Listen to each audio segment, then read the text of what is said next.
Sosok Elsanita yang diduga hina Ibu Iriana Jokowi lewat video, kini telah ditangkap Polres Muna. Jagat maya Twitter dan TikTok dihebohkan dengan sebuah video viral yang isinya diduga menghina Ibu Negara Iriana Jokowi.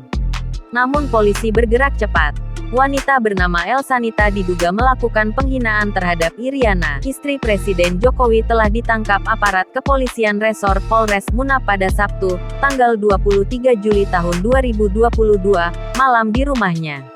Adapun sosok wanita dalam video viral itu mengaku bernama Elsanita, berasal dari Provinsi Sulawesi Tenggara, Sultra. Dalam video viral yang diduga menghina Ibu Negara Iriana Jokowi tersebut, sosok Elsanita mengaku berasal dari Sulawesi Tenggara. Pengakuan itu disampaikan dalam video yang merekam Elsanita ketika mengenakan gamis berwarna kuning. Elsanita juga tampak mengenakan kacamata gelap. Jika berdasarkan pengakuannya, maka Elsanita dipastikan berasal dari Provinsi Sulawesi Tenggara.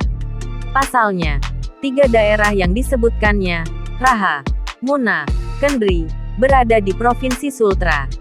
Raha adalah nama kecamatan, Muna itu kabupaten, sedangkan Kendri berstatus kota madya. Ia memiliki akun TikTok dengan nama akun @elsanita628.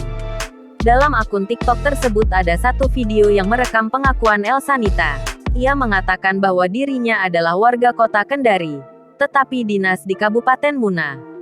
Informasi yang dihimpun, ditemukan bahwa Elsanita merupakan tenaga kesehatan, nakes, yang bekerja di puskesmas. Elsanita juga memiliki akun Facebook dengan nama akun Elsanita. Di foto profil Facebooknya, wanita parubaya tersebut terlihat mengenakan seragam lengkap ala tenaga kesehatan puskesmas. Jangan lupa subscribe, share, komen, dan like ya!